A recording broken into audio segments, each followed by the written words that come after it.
I just wanted to say you can watch this in VR.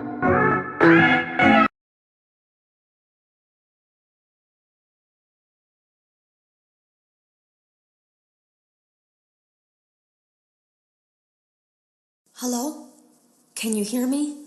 Don't exit this room, okay? This isn't a mistake. This room isn't a mistake. I had to hide these logs away from the core gameplay files, in a place that only a beta tester would look, and in a place where the files could be protected. I just really hope that the next development team finds this before the game is released to the public. This game has some kind of malicious code in it that we haven't been able to fully contain or even understand for that matter. We're over budget and out of time. But that's not the reason that we're shutting down. Listen, I have to keep this short so the file size will be small enough to fly under the radar. There are more. They may not be in order. I saw it for the first time today. There was a character I couldn't make out who it was, standing at the end of the hall. I thought it was just bugged out, so I made a note of it and kept playing. But then it was looking in the window, and not like Chica or Bonnie would. It was like it was actually looking in the window, seeing what I was doing. I heard a pretty heated conversation this morning between Dale, our manager, and someone else on the line. It really feels like this project is in trouble, in no small part because of the lawsuit, I'm sure. There has to be a lawsuit, there's no way there isn't. It happened in this building just a few doors down from me. I think it's made worse by the fact that Jeremy tried to tell us something was wrong. But as a dev team, we all just saw it as a challenge to find what the problem was and fix it. Who could have known that? I have to go. Have you ever heard of a guillotine paper slicer? It sounds made up, but it's an actual piece of office equipment. I didn't even know we had one in the supply room. I guess they're more common at businesses that do a lot of graphic design work. I remember seeing one when I was still in school, and even then, I knew how dangerous it looked. I was always afraid of losing a finger. That seems so silly now. Jeremy used to do design work. I guess that's how he knew it was there. The drawers have been emptied out. Someone was here. I don't think it was spring cleaning either. No, there was plastic on the floor. Someone was definitely here during the night. It had to have been the client. I mean, they sent us that stuff in the first place with no explanation, told us to scan it, said it would expedite the process so we wouldn't need to program any pathfinding ourselves. It was a budget thing, I guess. It was just junk, circuit boards and things like that. Looked pretty old. Somehow, though, there was usable code on some of it. It seemed to take hold by itself. Things started changing. But then, he started appearing. At least that's what Jeremy said. I came in early that morning. No one else was there. At least that's what I thought.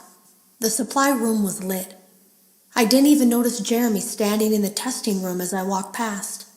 The supply room was so bright, glowing from all the way down the hall. Jeremy complained of nightmares when he came in this morning. He wasn't talking about it like someone telling a friend about his dreams, though. He was pale. Looked like he hadn't eaten in days. He spent an hour talking in Dale's office, but it didn't look like he was given much sympathy. When he came out, he went directly back to the testing room. He doesn't even jump anymore. Nothing scares him. He just stands there like he's talking to someone. Sometimes he rocks from side to side. We were told to leave him alone.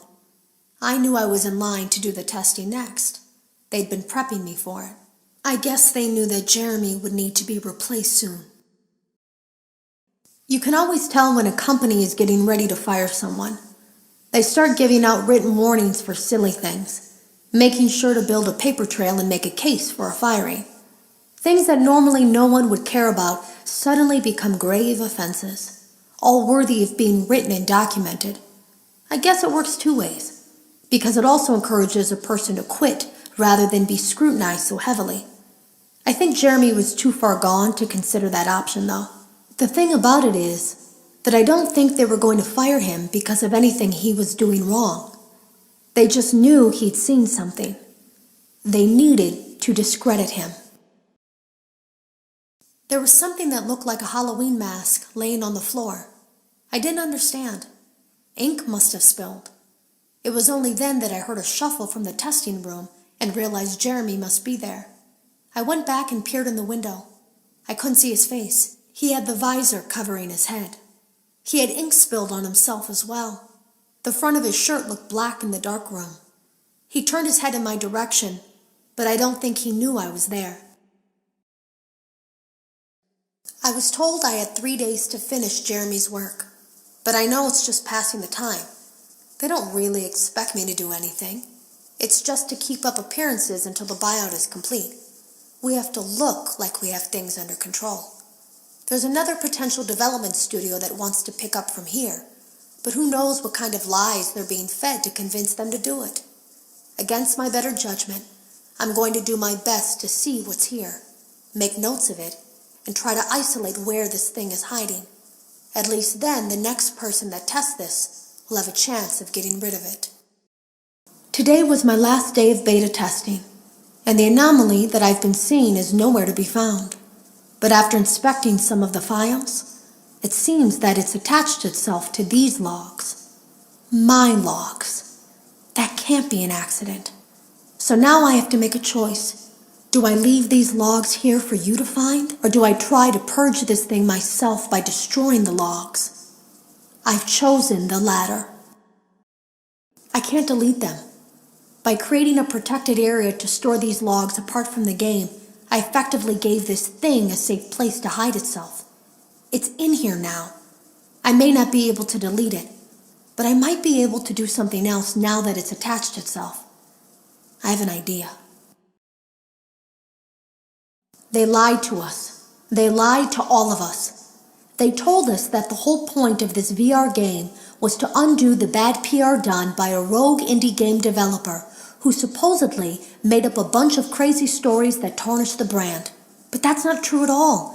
In their haste to develop this VR game and clear their name, they sent us some things I don't think they intended us to see, such as a hard drive containing emails between Fazbear Entertainment and a certain indie developer. Fazbear Entertainment hired the game developer. Those indie games were designed to conceal and make light of what happened. This isn't just an attempt to rebrand. It's an elaborate cover-up, a campaign to discredit everything. I ran a fragmentation program on the area of memory that was storing these logs for you. I effectively broke the files into pieces and broke the anomaly along with it.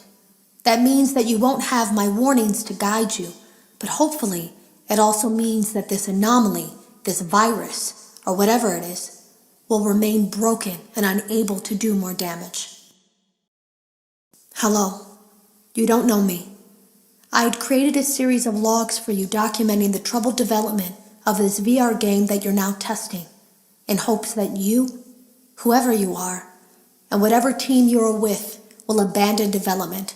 Now I fear that those logs are being used as a Trojan horse. If you are unable to abandon development, hide all traces of these logs that I've created. I fear that finding them and reassembling them will also reassemble the very thing I've tried so desperately to destroy. There is a way to kill it. It wants to escape through someone plugged into this game. That's you now. You have to let it begin the process of leaving through you. Then use the disconnect switch that I've embedded by the main stage. Let it approach you. Let it begin to merge with you. Play the music and flip the switch. That will cause a hard restart of the game and flush the memory, effectively killing it. I hope. I don't know when it will come for you.